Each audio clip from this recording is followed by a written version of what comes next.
Hey, what's going on, guys? My name's Alan and welcome back to the channel. So today I'm going to be talking about the gear that I use to teach lessons on Skype and FaceTime. We're living in pretty weird times right now with all of this social distancing and everything that's going on in the world. So just to tell you a little bit about my kind of background with teaching lessons on Skype and FaceTime. So for those of you that don't know, my main job is teaching guitar and piano lessons, and the majority of these students I just teach the good old-fashioned way. You know, they all live locally and come and take lessons from me for about 30 minutes once a week. Sorry, I can't talk. As you can imagine, that's changed quite a bit over the past few days and weeks with having to abide by social distancing. And because of that, a lot more students are wanting to do lessons on Skype and FaceTime. So I've been using Skype and FaceTime to teach lessons for very regularly for about the past 5 years. Just over the past week, I've been doing it a lot more just to cater to my students' needs and also my needs. So I just wanted to talk about the gear that I use to do this, and since it's a pretty popular topic right now, and a lot of my coworkers too are asking what gear I use to do this with. So I thought I'd just make a video about it. Probably be the most efficient way, and hopefully help some other people out there too. And whether you're a teacher looking for more information about it, or you're a student also that maybe takes lessons from a teacher that's going to have to teach you on Skype or FaceTime or any other platform kind of similar to that, I hope you'll get some value out of this, and you can use this for guitar, piano, really any other instrument too, or even if you're not using an instrument, if you just need a good setup for this, you could also use it. So I'll have everything that I'm talking about listed in the description for you guys, and let's go ahead and get started. And let's start off with talking about the device that I'm using. So I'm actually using an iPhone 8 Plus, which that's not the newest generation of iPhone or anything. So even though it's a few generations old, it still has a really nice size screen on it, so I can see really well. It also has loudspeakers, so I don't have to hook it up to like an external speaker or a Bluetooth speaker, anything like that. And it still works great, still runs pretty fast and everything. Most of you guys that are watching this video are probably watching it on a newer phone than that one. So if you have a newer one, it's going to work even better. And the reason I went with an iPhone is because I do like FaceTime the best. It seems to be the most stable platform out of all the kind of video chat services. And it also will hold together even if the internet connection isn't ideal. It seems to still kind of keep the video going better than the other ones do.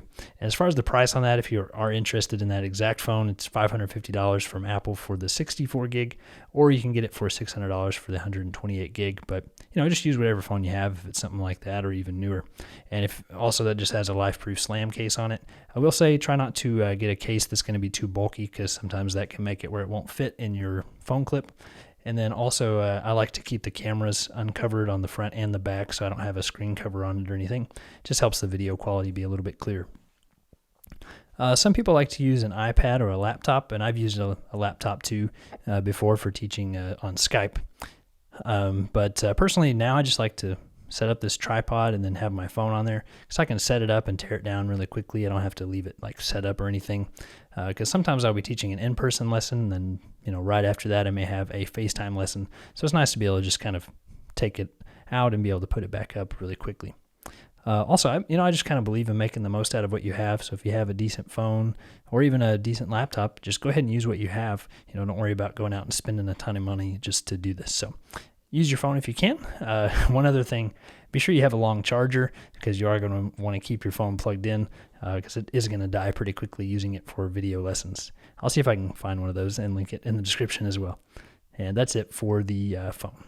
And next, let's talk about the tripod. So I'm actually using a 61-inch Ravelli tripod, and they don't make this exact size anymore, but they do have a 53-inch for $22 or a 72-inch for $40. And I would really recommend going with the 72-inch. There's been a lot of instances where I wish I had a taller tripod, because anytime I try to film like standing up with this tripod, it just doesn't really work. I have to kind of point it at a weird angle. So if you know you're going to be standing up some, either on Skype or FaceTime, whatever you're doing, I would go ahead and go for a nice tall tripod. And then it'll also help you get a good angle, especially for piano videos, so you can get the camera up a little bit higher. That way you can see your hands a little bit better. And also this is good for guitar too. You can get a nice good angle on the guitar. Then to mount my phone onto the tripod, I'm using the Stylus Z-Grip Universal Smartphone Rig, and this sells for $15 on Amazon. This thing is plenty big, and it holds the iPhone 8 Plus without any issues, so I don't think you have to worry about your phone being too big for this. I also like that it's spring loaded, so it doesn't take forever to like unscrew this. You can just get your phone out of it real quick. And whenever I'm teaching guitar lessons, I also like to use a music stand just to throw some sheet music on, or tabs, books, just kind of whatever we're working on. Because you do have to be sure whenever you're teaching Skype or FaceTime lessons that you have a copy of the student's music in front of you, or on an iPad or something where you can look at it too, because you're not going to be able to look at it on their screen or anything. It doesn't really work that way. So, you just have to be sure you have the music in front of you. And any old music stand will work. This is just one by Kahaya that costs $37. And this one's really nice. It will fold down small and has a little carrying case and everything. So really, really portable. And also has these cool little clips on here that you can use to hold your music up in windy conditions, or like a new book, you can hold it open. So cool little music stand from Kahaya. So if you add everything together here that I talked about, it's minus the phone, because I'm going to assume you probably already have a phone or something you can record with, an iPad. If not, obviously that's going to add a lot to the cost. But if you do, it's only going to cost you about $80, somewhere around in there, for the tripod, the phone clip, and also a music stand. And you may not need all of those things, but just kind of pick and choose what you do need for your setup. And then also you can add a little extra for a phone charger if you need one. And personally, this is what I'm using to teach all of my Skype and FaceTime lessons. Very budget-friendly setup. It's also easy to use, nothing too complicated. Obviously, you could, sky's the limit. You could spend a ton of money on a setup for Skype and FaceTime. I could hook it up to my audio interface back here and get much better audio. But I don't teach my lessons here. I teach them at a conservatory in town, so it's just not really convenient to kind of take all my stuff over there and bring it back here. So I like having just kind of a simple setup at my studio at work that I can set up and tear down really quickly. But anyway, hope this video helps you guys out with your setup, whether you're a teacher or a student. Hopefully you realize you can do this pretty simply without spending all that much money, and you can have a really reliable setup. Also, if you're interested in the iPhone 8 Plus, you could probably get that used for much cheaper than $550. Probably get one for maybe around $300 or $350 if you want a good used phone.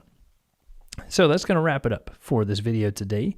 And if you enjoyed the video, be sure to hit the like button. You can also subscribe if you're not already. And you can also hit the notification bell. I did start a Patreon a little while back, and if you want to support the channel even more and get your name in the credits, you can just sign up on Patreon. I'll put a link down in the description.